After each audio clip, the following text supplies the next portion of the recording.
Muito obrigada, Sr. Presidente. Sr. Primeiro-Ministro, nós hoje temos, de facto, um debate estranho, porque estamos a debater um programa de governo que antes do ser já não era. A rejeição está anunciada e o Sr. Primeiro-Ministro em breve já não o será. Mas este facto não nos deve afastar do debate do programa que hoje aqui nos traz. Porque é nesse programa, esse programa que foi às urnas e esse programa que foi também o programa de empobrecimento do nosso país durante 4 anos, é nesse programa que se funda a mais absoluta necessidade de uma mudança em Portugal. Uma mudança a que nós daremos corpo, porque a mudança foi exigida nas urnas. Se hoje PSD e CDS não têm deputados e deputadas suficientes para fazer passar o programa, é porque os eleitores vos retiraram essa confiança nas eleições do dia 4 de outubro. É fazer as contas.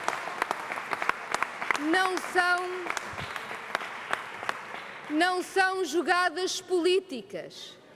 É a democracia a funcionar. É a democracia a funcionar. E foi a democracia que rejeitou este programa que a Assembleia da República agora rejeitará também. E o que é que tem este programa? Vamos olhar para o programa da direita, para as suas prioridades e para a resposta que a própria direita dá às prioridades que enuncia. A primeira prioridade do programa é o desafio demográfico. Depois do governo ter mandado emigrar tudo e todos, depois de 500 mil de pessoas em idade ativa ter sido expulsa deste país, a direita diz que o desafio é a democracia. E então o que propõe? Empregos, salários, condições para as pessoas poderem viver em Portugal, construir aqui o seu futuro? Não. Olhamos para o programa e é uma espécie de mixórdias de temáticas entre benefícios fiscais que só aproveitam às famílias com maior rendimento, ao ridículo programa Vem e depois até a novas formas de pôr a trabalhar pessoas com mais de 70 anos. E depois da prioridade da demografia, vem uma segunda prioridade extraordinária no programa, que é valorizar as pessoas. A direita, que chamou piegas aos portugueses, agora diz que os quer valorizar. É uma espécie de ramo de flores em jeito de pedido de desculpas. Porque depois, quando vamos a ler o programa, o que é isto valorizar? Bem, valorizar aparentemente é formação e educação. Ótimo, muito de acordo. Mas e medidas concretas? Quando olhamos para as medidas do programa, o que dizem é assim: escolas e universidades, se conseguirem arranjar financiamento sozinhas, arranjem, porque investimento público em educação, cultura e ciência, isso nem vê-lo. O programa de valorizar as pessoas para a educação da direita é uma espécie de desafio à autoajuda, no meio, com umas alíneas que permitem mais dinheiro público para financiar colégios privados, enquanto a escola pública continua a definhar. E vamos então à terceira prioridade deste programa do Governo. Eu gosto de ler os seus documentos com atenção, como sabe, não deixarei de me referir a todas elas. E a terceira prioridade é, veja-se, defender e revigorar o Estado Social. E quando nós lemos esta forma como a direita quer agora revigorar o Estado Social, de facto o que encontramos é a criação de um Estado paralelo, com contratualização com os privados de tudo, desde as creches ao lar da terceira idade, desde o diagnóstico até ao tratamento, ou seja, uma gigantesca transferência de recursos públicos para mãos privadas, com o Estado a demitir-se de todas as suas funções e a criação de uma enorme rede clientelar de IPSS e de negócio privado da saúde. A forma como a direita olha para a proteção social e para o combate à pobreza é fazer dessas funções essenciais do Estado, negócios privados, para pôr a viver à conta de dinheiros públicos quem não tem escrutínio público nem responsabilidades públicas. Quando olhamos o programa do Governo, o que vemos é que não é nem um programa de Governo, nem este é um Governo. É de facto um programa de vendas e esta é uma central de negócios.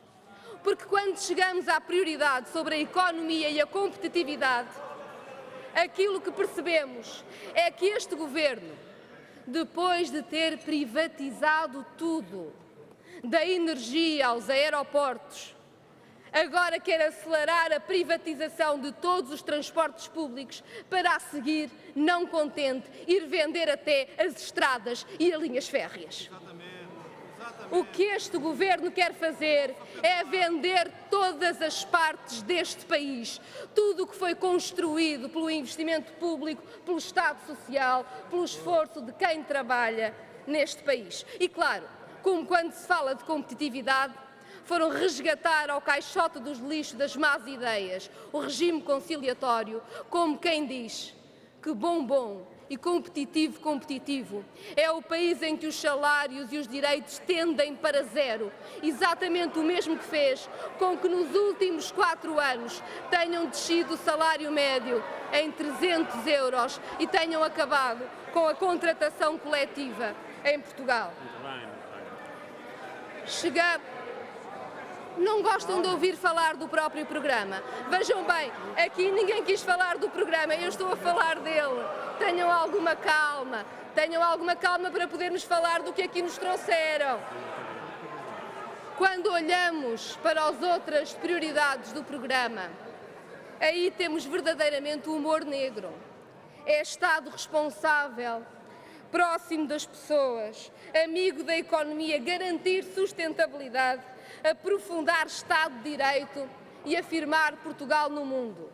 Isto escrito pelo Governo que não fez mais do que ser bom aluno de Berlim, pelo Governo que não conseguiu fazer nenhum orçamento do Estado que respeitasse a Constituição da República, pelo Governo que triplicou a dívida, pelo Governo que acabou 2014 com o mesmo déficit que existia em 2011, pelo Governo que fez a pobreza infantil ficar em números do século passado e fez o PIB recuar 2 décadas.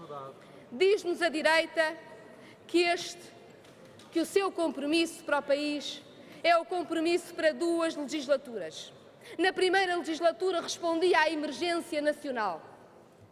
Na segunda, criaria os instrumentos do futuro próspero. Na primeira legislatura já toda a gente sabe o que fizeram o PSD-CDS. Não responderam à emergência nacional. Criaram, sim, a emergência social da pobreza em Portugal. E na